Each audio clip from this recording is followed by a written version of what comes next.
Hey everybody, welcome back. 6:20. I apologize. We're having some technical difficulties here, which always makes going live interesting. So we're going to start all over again, and I'm going to start at the top. We are having a discussion today on guilt. A lot of people in the Healing Pet Loss group are reeling from the emotions that they're experiencing because of guilt. Guilt is very difficult to understand. Guilt all by itself is horrible, let alone the feelings that go along with it. I looked it up. I wanted to get the definition of what guilt is. And when I looked it up, it read the fact of having committed a specified or an implied offense or crime. So are you guys really guilty of being guilty? Guilt walks by our side. It holds our hand tightly with I should have, I wish I would have, or if only I could have. Grief comes in waves. It's intense, it's raw, it's real, it's raging. You cannot pretend it's not there. In fact, hiding from it is one of the worst things that you can do. When we lose a pet, no matter what the cause of their death, we come to realize very quickly how powerless we are in the large scheme of things, because our love can only go so far. But how can that be? We've always been there for our pet from the very first day that they come into our lives. We look after them, we feed them, we love them, we talk to them, we teach them things, we shelter them, we make them aware of dangers, and somehow, for whatever reason, we feel like we dropped the ball when something happens to them, like we didn't love them enough. We feel that we're responsible for their death, that we should have done more. So how do you learn to separate these feelings from the facts of what actually happened? Today, I welcome a dear friend and colleague, Rick Green, to help us with this question.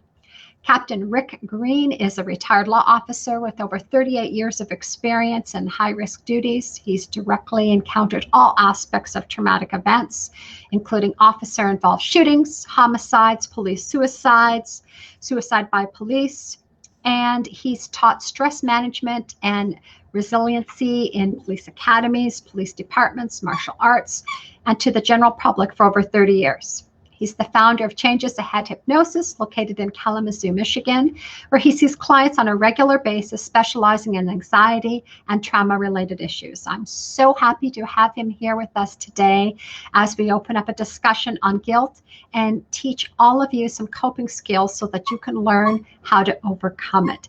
Welcome, Rick. Just checking. Can you hear me? I can hear you. Good. All right. If everybody else. Check with the people. I will check with the people. If you guys can hear some squeaking, shelter them. That's aware of dangers. Stella playing with her squeaky toy. So Rick, you have a lot of experience with seeing stuff that the normal. Yeah, I can hear you fine on the group. That the normal everyday Joe doesn't see in their lifetime. Yeah, well, yes, I do. I've seen a lot that probably no one should have to see. Right. So, in police work, they talk about PTSD, but really the main problem, the bigger issue is what I call CTSD, for chronic stress disorder, because there is the stressful situations going on in the life, and that's part of helping people get through PTSD, which is an event, and chronic CTSD, which is kind of a lifestyle or something that just doesn't clear up. And with these incidences that you've experienced and helped people through, is guilt a big thing for people to overcome in your experiences? Oh, certainly. Guilt, and you gave a great introduction on guilt, but I want to reframe that a little bit, because we're talking survivor's guilt. And that's an internal construct we make that may or may not be true. If you rob a store, you know if you're guilty or not. You know if you did it or not. In survivor's guilt, it is about, we think we may have done something wrong. We could have done something better. And as you say, we should have done something better, but it's not always the case. It's the fact that we let our mind run away with things, and we create a scenario that may or may not be true. So when you're in the guts of bereavement, how Right. how do you separate those emotions from the logical aspect of what you were just saying there? Because that is where people they're just not able to do that. I mean, it's easy to look at that and see it when you're not in bereavement, right? When you're not going through grief. Well, certainly, yeah. Well, it's never easy when you're the one. Like the old saying, when you're up to your neck in alligators, it's hard to drain the swamp. And that's exactly what it's like. When you're going through a bereavement and you're going through grief. And there was a study done, and whenever we suffer a loss, whether it's a loved one or a pet, which are loved ones. But whenever we go through a loss, 90% of people have felt or expressed some type of guilt. We always tend to beat ourselves up for things we thought we should have done, whether or not it was even possible. We always go in and we look for the negative, because we're looking for answers. And that's one of the biggest things I deal with is people who are looking for answers as to what they could have or should have done. And working with a lot of people, I would say 95% of them, there's nothing else they could have done. We all do our best at the time. And I've worked with, and when we're talking this group specifically, it's going to be a little bit different than police survivor guilt or some of the other things that are going on. But the symptoms or the results are the same. What we're going through is the same. And so that's important. But, and it can go from everybody who loses a loved one goes through a period in their grieving process that I should have done better. If only I had been there, it's like I took a vacation when I should have spent time with mom or dad. And, it's like, who knew this was going to be their last days? We don't know. Yeah. But in this regard, for pets and things, typically most people are going to be going through that. I wish I had done something better. I wish I had done this, that, or the other thing to make the pet's life better and things like this. So when we're talking guilt, I mean, it's part of the grieving. Now, it can run the spectrum. I talked to a client of mine yesterday, and she had actually backed over her dog and killed it. And so that, to me, for when in pet loss, that's about one of the, the most traumatic things that can happen. The other is watching your pet get run over. My daughter had to go through that experience. And then you have the people that are kind of somewhere in the middle between that had some type of participation, such as they might have had to, euthanize their dog or their pet, whatever the pet is, whatever pet it is, and you may, have to do something that contributes, and you feel guilty about that. My when my mom died, it was one of those things, and we'll just put it bluntly, that it was a decision to pull the plug. They said she could have lived 2 more weeks on a ventilator with no quality of life, and she'd always expressed that's not the way she wanted to go. My dad had to make the decision, and he was in no emotional state, and so it was given to me. It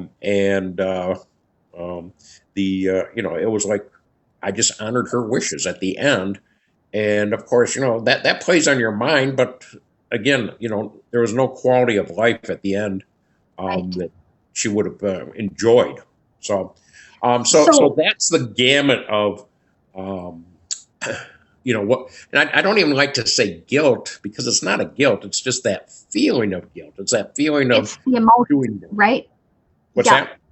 that? It's the emotion. It's the It's the emotion. emotion. Yes. No. 99% of these things, nobody did anything wrong. And I can tell you, I'm going to guess 100%, that no one would ever intend to do something wrong. Even, like my client yesterday who ran over her dog. Now, at the end of, our session, she was actually laughing at, not about the death, but about, coming back into living again, into, enjoying and being able to get back into her life. And she hadn't laughed, in months. So, it's getting Having back. that Go ahead. mind, right? That state Pardon? change. Yes. Yes. It's a state Having, change. And having that state change. I have I can't, sorry guys, I can't see who's saying these things, but I have a comment, Rick, that says I'm having such a hard time with PTSD after Scout was killed when I was rear-ended. I feel guilty because I didn't do more to help get to a vet to her sooner. So this was a gal who was in an automobile accident, and she, I believe, oh gosh, I'm probably not gonna get this right, but her doggie was in the back of her car and she got rear-ended from behind. And so everybody was attending to her, making sure she was okay. And a pet in a car is considered, what's the word for it? You'd probably know, Rick. it's Like, not going to be the primary focus of the rescue personnel. right. Right. So I mean, because they're not trained for animal rescue. right. So her dog is suffering and whatnot, and she can't do anything, and nobody's doing anything for her dog, and she is just beside herself. She's just sick. Okay. I have another gal saying, if only I didn't stop by the store before getting back on the road, if only I'd called the vet myself.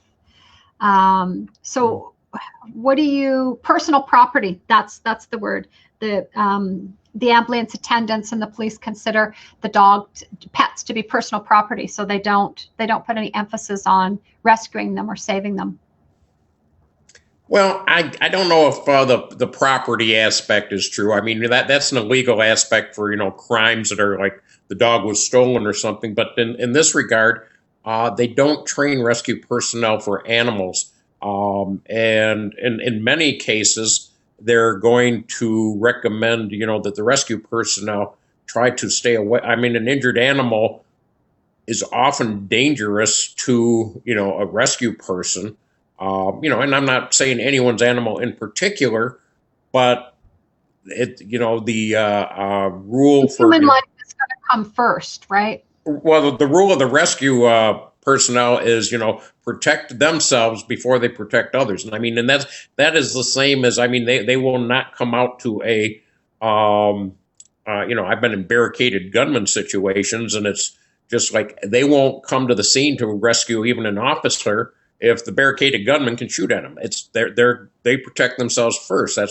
And if you think about it, that's the same rule you have on an airplane when Just going to say when the oxygen mask drops, it's, you put it on your self before you attend to your children, because you're no good if you're hurt. That's an unfortunate, because they don't have that capability for, animals and pets.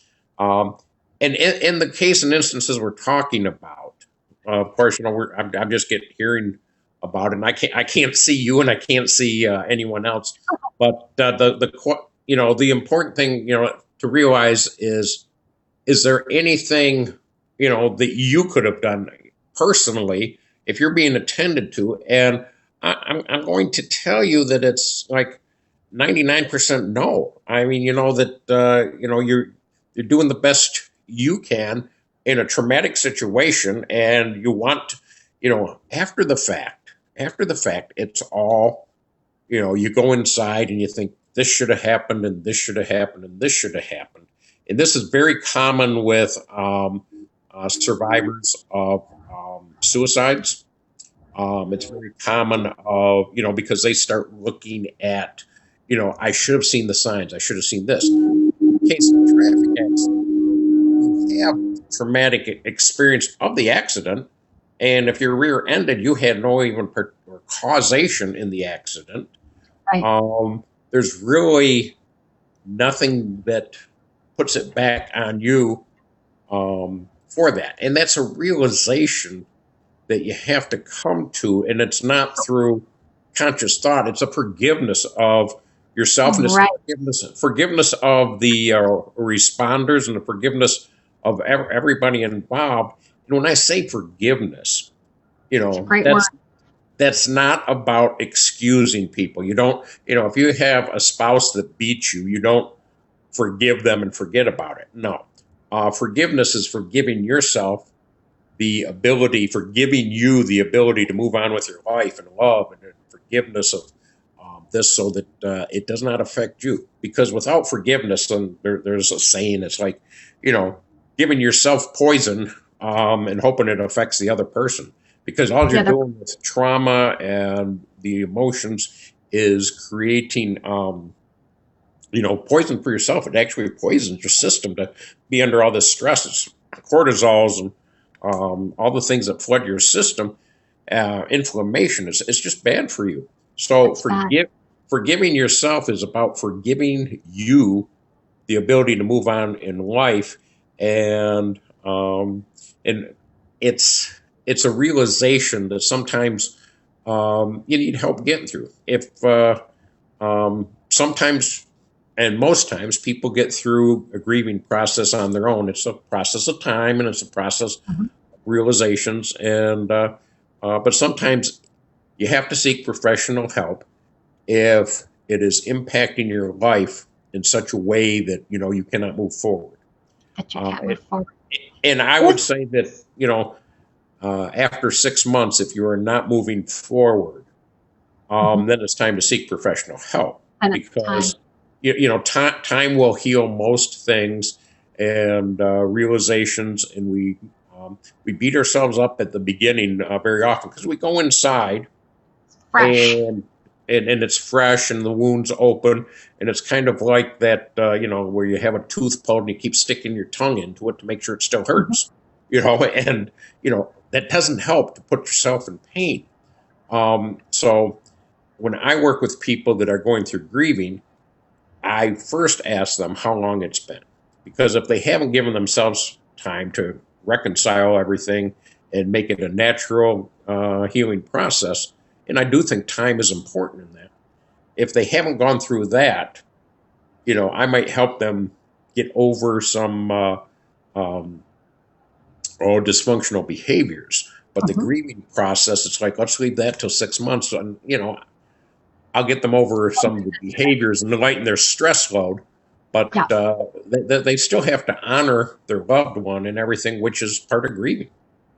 I think that's really important. What you just said, Rick, is a lot of, so when something horrible happens, we all want that emotion, that pain not to be there. It wasn't there yesterday. We don't want it here today.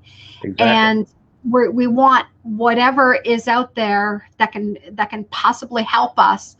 But what's really important, what you said, is that grieving is a process, and you have to go through whatever model of grief you follow. I particularly like the Elizabeth Kubler-Ross model, the 5 stages of grief. But you have to go through those stages to get to the point where you can even start to find sense in maybe our discussion tonight, right? Would you say? Right. Yeah. Exactly. And I will add, for those that are going through this, for the guilt aspect, survivor's guilt, the people that typically have a guilt, and let's just call it guilt, but it's that feeling of doing more. They're often the perfectionist. It's like everything has to be perfect, and so therefore, they're the same people that beat themselves up because they only got a B+ rather than an A. They're the persons that beat themselves up because they only made 100,000 this year instead of 200,000.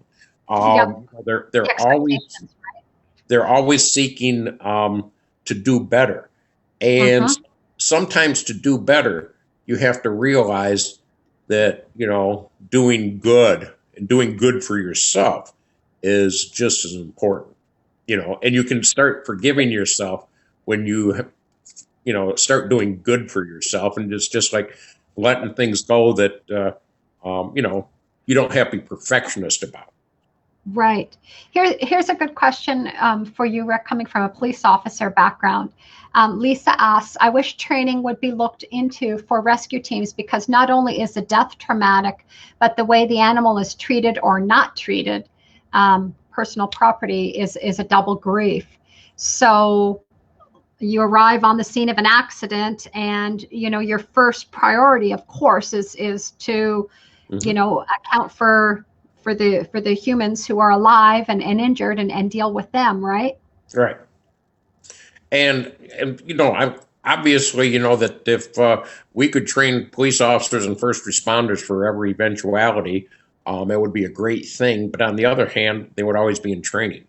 I was in charge of our training division for several years, and just the cost associated with training to pull everyone in for a half-day training typically would run between $50,000 to $100,000 a day, because we'd have to replace the overtime and pay the wages and all this. And if it's firearm training, the cost of ammo that would double, and that's just for a half a day of training.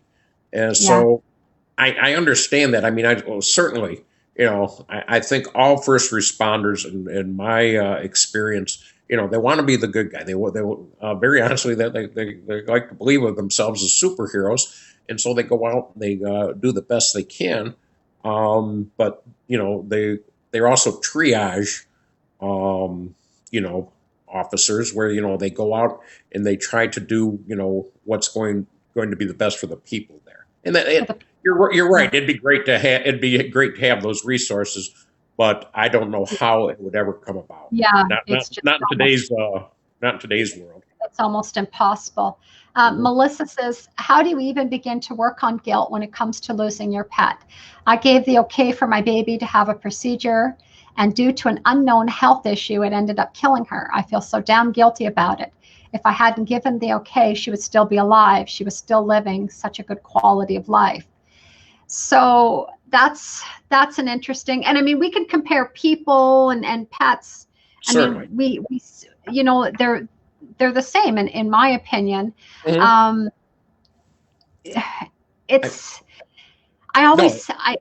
Something like that, I think it's one of those things where it just something happens that makes no sense, Rick, right?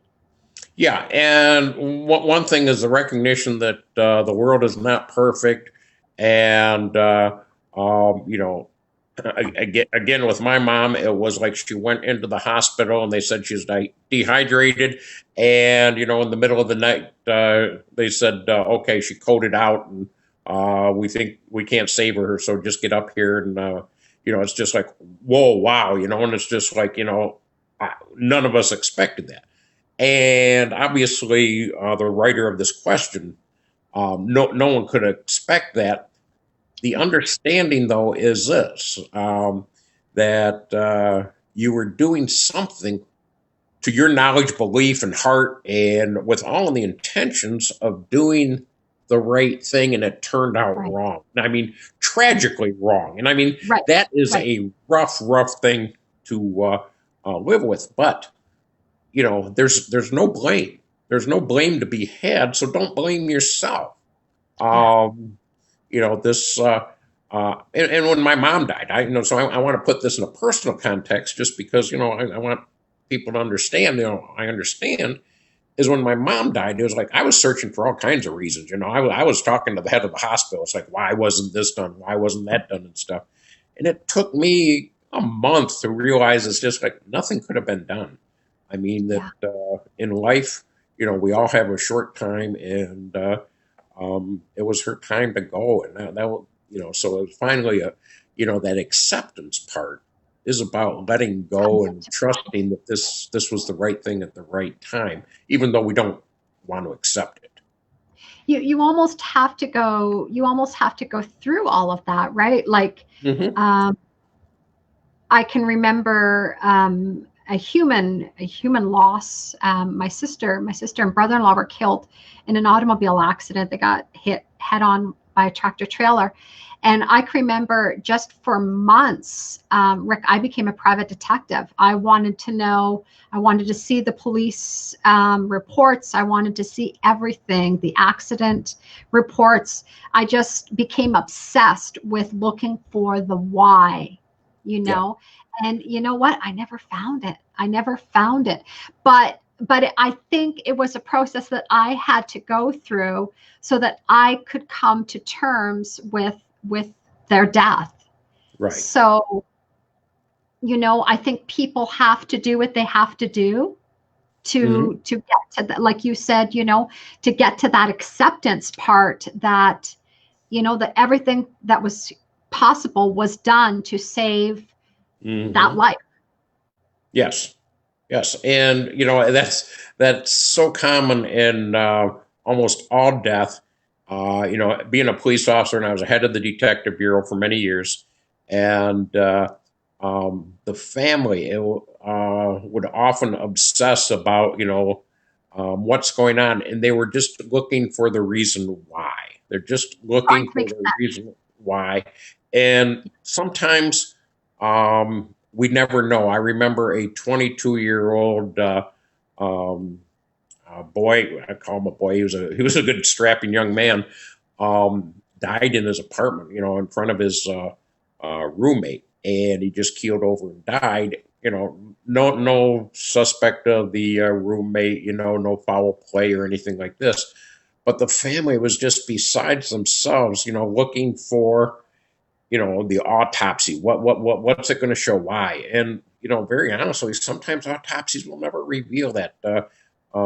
People that die of a electrical seizure, some type of epilepsy, it's an electric. Well, I'll just give it the metaphor of it's an electric short, and once the person has passed, there's no evidence of it, but we know they're gone, and sometimes there is no answer that can be given, and that makes people hang on and clutch on and go inside themselves and trying to look for that why, and that creates the anger part of the whole thing, and not knowing, and so a lot of it is being okay to being okay to trust that there is no blame. And death is part of life. And I mean, that's a platitude, and it's people going through it. It's like that doesn't sound caring or anything, but it is part of the acceptance, is understanding. Is part of it. Yeah, I agree. Annie has a comment here. She says, I'm having a hard time thinking through the last day I took Indy to the vet after fighting it for 7 months. I feel regret that I didn't face him during the last moments. Maybe he didn't feel me hovering over him when I was saying I love you. Maybe I didn't say I love you enough during his last moments, and I wish I stayed with him longer after he was euthanized. I was so distressed and had to get out of there. I don't know why I did that. So Annie is fighting with that, I wish I could have done more, or, I'm trying to put a like a label on that. It's like, I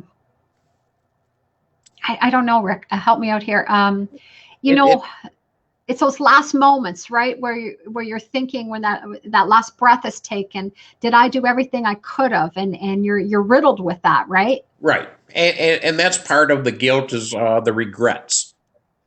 Not did I do everything right? Did I do everything I could have? Was my loved one aware that I was there for them and trying to do all that I could and things? So it's these internal regrets, but here's the best advice I can give everyone, out there, as far as moving through this. And that is to see the situation through the eyes, of your loved one, of your pet. Now, I think pets are even way more forgiving than spouses. There's the old joke about, if you lock your spouse in the trunk or your dog in the trunk, when you open it a day later, who's going to be happy to see you? And Exactly. Not because spouse. because they are unconditional love, and knowing that they are unconditional love, you know, there's not a dog out there that would want to see you suffer. There's not a dog out there. There's not a pet that would want to see you going through this. And Yes. once you can start seeing yourself through their eyes and forgiving, and then turning it around into honoring them for what they brought into your life, it Hmm. helps move through it. I did read in some of the forums I went through the other day, and there was somebody saying about the emptiness and loneliness of the silence of the house, and Yeah. so the the remedy is to remove the silence, even if it's playing the stereo or anything like this. Yeah. Yeah.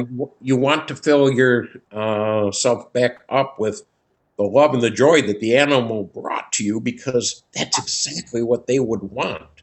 And that's what you would want for them. So you know exactly what they want. And yes, I understand that that can be hard because we go inside and we beat ourselves up.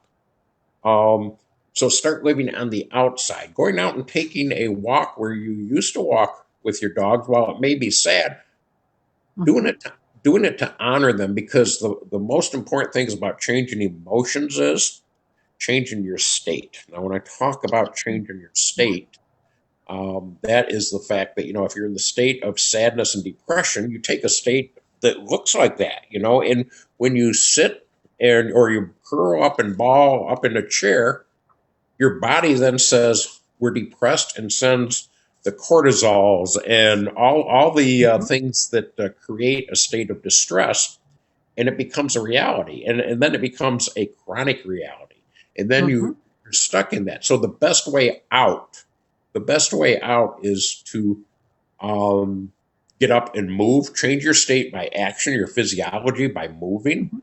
and also by breathing.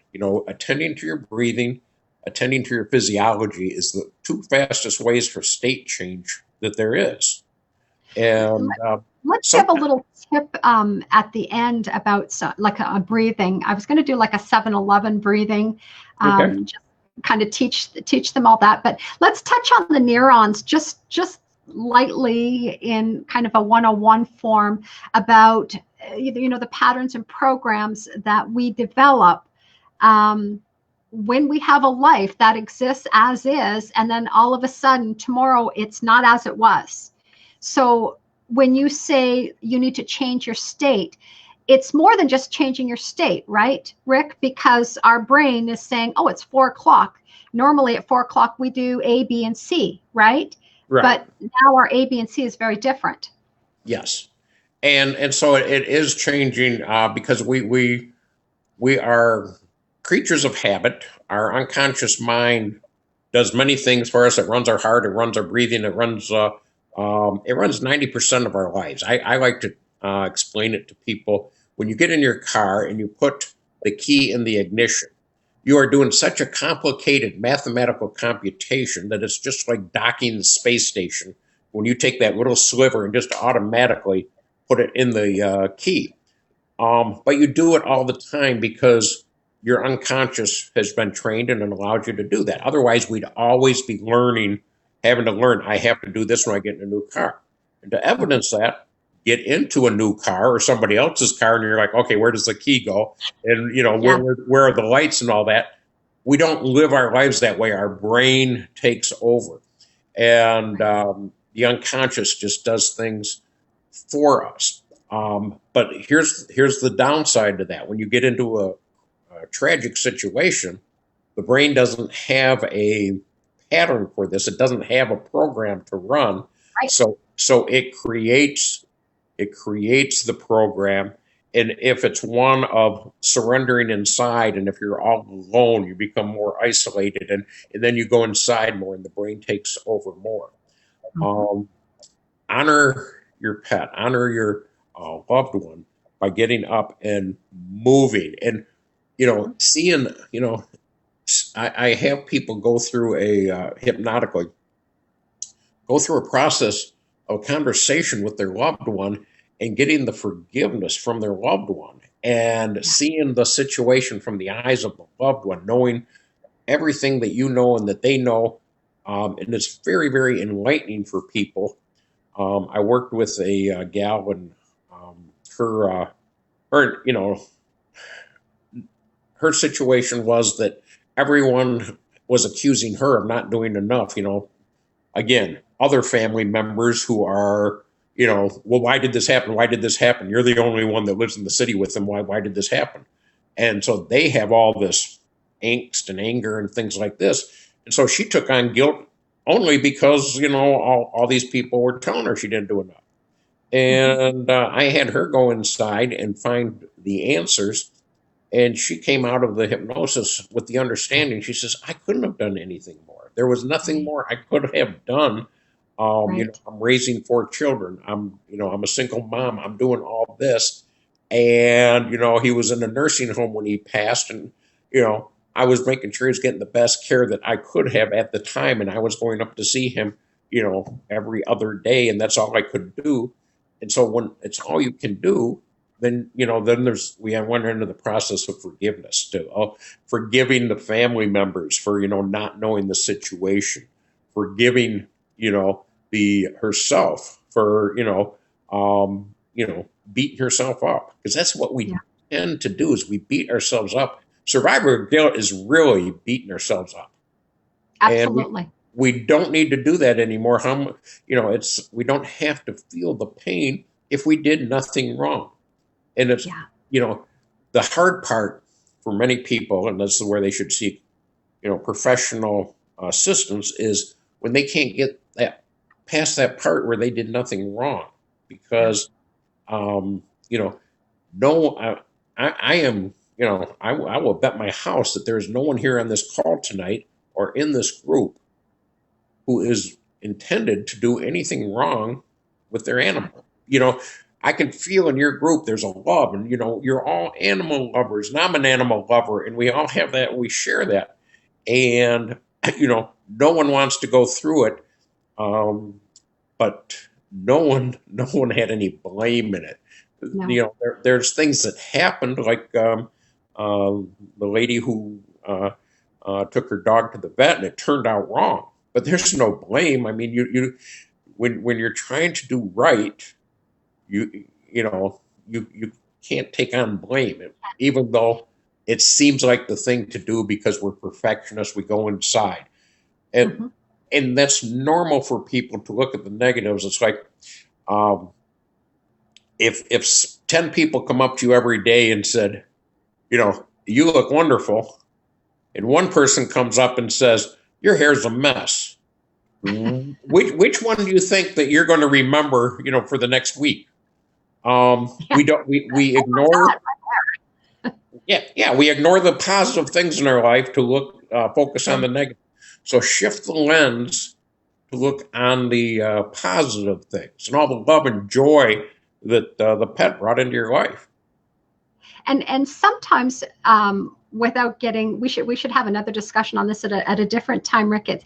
It's and we see this in our clients all the time, is when they come in to see us and they present the problem as being A, and we do an intake and we talk to them, we find out, oh my gosh, you know what, your problem actually goes back to when you were 6 years old and you experienced this, and you never had proper closure from it, and that's why it's affecting you so hard today, right? And that's true. And there's a lot of research and studies into PTSD, and the people that have PTSD typically had some type of traumatic background. So they're actually triggered by the latest event, which actually goes back to the first event, and it creates patterns. And like you say, it's like the problem is never the problem. There's other things going on, and unfortunately, without doing some type of regression work, or what we call it in our profession, hypnotically going in and finding out what the first occurrence was. We don't know what that is, but I do know that people with PTSD, when I work with them, and I've worked with people, combat vets that have been involved in a lot of shootings and death and things like this, and police officers. And more important than that event was going back to something that happened to them as a child, Yeah. and clearing that up. And once that's cleared up, they have a better coping skill of the adult issues. And I know it sounds weird, but it's really true. And I'll just give you Yeah. an example. I mean, for those that are listening, because it doesn't sound like that. And I need you to understand that the imprint stage of the brain and our unconscious and all that is from, birth to age 7. If a child still believes in Santa Claus and you tell them there's a fat man outside and he's got some presents for you, and he runs out and says, comes back in and says, there's no fat guy in a suit got presents for me. An adult's not going to run out because we have this filter that tells us what reality is. So there's the imprint stage, the Santa Claus stage, that between about 7 years old. And what happens there becomes a program for the brain. I had a client, he had trouble with relationships with women. Basically, he would self-sabotage all relationships, beautiful, intelligent women that he really wanted to be with, but he would blow it up. I mean, and he said, I did it stupid things. I would do things to blow up the relationship. And he says, I don't even know why. I don't even know why I did this. And so I worked with him, and here's what it came down to. When he was 3 years old, his mom was driving a car, pulled up in front of a 7-Eleven and says, I'm going to run inside and get some smokes. I'll be back in a few minutes. And to a 3-year-old being left alone, abandoned by mom, that was a trauma because it's a 3-year-old mind. It was a 3-year-old mind. So it sounds silly, but that created a program that he would not allow himself to get close to a woman because he did not want to be abandoned again. Abandoned. We clean that up using, having the adult heal the inner child. And last I heard, he was engaged. He's probably married by now. Isn't that awesome? That's the fascinating part about our work, right? But it's important to let people know that the way you are grieving today can be so much heavier and magnified because of things that happened in your past that, like Rick explained, you haven't been cleared up. So, really important to, 6 months, if you're still feeling as horrible 6 months from now as you are, now, that it's probably a good time to think about seeking professional help, whether it be a hypnotist. Obviously, coming from that background, we prefer you come to see a hypnotist. The cool thing I always say about a hypnotist, Rick, is we don't have to know. When you go to a counselor, they need to know so much, and for us, we're more focused on how you want to feel and why you're not feeling the way you should be feeling. What's going on. We don't need to know tons and tons and tons of background because the unconscious mind knows all of that, right? Well, what happens is when you keep telling the story, you keep reliving it, and you keep thinking about, the situation that created it, there's a neuron connection being formed. It's called Hebb's law, which neurons, fire together, will wire together, which means that, you go from the path thinking of a bad event to sadness, from sadness to, depression, and it goes down. What we do as a hypnotist is we collapse that neuron firing. So when you think of the bad event, like I'll just put another context here. It's like I get so stressed out that, I can't have Thanksgiving with my mother and family because politics and this and, the crazy uncle and blah, blah, blah. People get all stressed out over the holidays. And it's like, well, how do you want to feel? Well, I want to feel like I'm at the beach. And so instead of like this thought of Thanksgiving, it's like, oh, this wall and this drama and this conflict, it's like, okay, when you go there, just be at the beach. And I mean, this is a very simple thing, but all of a Right. sudden, all the patterns drop away. There's all those wiring, and it goes to a feeling of being at the beach, calm, serene, breathing good. Nothing bothers me at all. Nothing bothers Yeah. me at all. I can sit here and just enjoy this, and whatever's going on over there isn't part of Doesn't my matter. experience. So Yeah. yes, No, that's the wonderful part about cutting the cords, right? right. Um, we've been on here 45 minutes, Oh wow. and we've had like 30 comments, which is incredible. Maybe you and I can go back through afterwards, and you could help me answer some of them for the ones that we didn't get to. But let's give these guys something. They I was going to do the 7-Eleven breathing. If you have something else, I would love for you to share a technique with people that can help them change their state. So when they're playing that movie over and over again on loop in their brain of those last moments where they wish things were different, what can they do instead? Is there any techniques? I know we did this one. We did the I don't know what you call it, the sigh. The What do what? you call it? The sigh technique, The fly technique. fly technique, Well, PFY. okay, You just know, when describe you're it. Okay. First go off, ahead. I want to give What do you one mean? quick. That's right. Where you squeeze your fingers together and it changes. Oh, It's like an oh, eraser, anti-anxiety eraser. I'm sorry, I forgot you can't see me. okay. No, I can't see you, so okay. Right. I'm sorry, I Uh, forgot that. okay, not a problem. First thing I want to tell people that I always tell my PTSD, and I've had combat veterans who have done this, and it's very therapeutic. I will tell you that this is the process that Special Forces does when they go onto these very traumatic raids and things like this. And what it is the human body, a mammal, any mammal, when they have stress, when they have post traumatic stress. And think of stress as a spring, and you compact that. And that's what PTSD is. It's this energy that just seems like it's about to go off at any time. And to unwind that, a human body, a mammal, if a deer is being chased by a coyote or something like that, and they get to safety for about a half hour, they'll just shake. They just shake. That is how the mammal body, the mammal animal in us, gets over stress. Now, how does humans do that? Because very very little do we shake, except for one certain time. And this is what I suggest to everybody who's going through a bad time, that's traumatic and stressful, because this will get you over it faster than anything else, because it's done within the body. It's done with it's releasing the body energy, and it's not just the mind, it's the body energy, because we hold stress in our body. And that's very simply cry. And I don't mean just sitting there and like feeling sad and tears running down your eyes.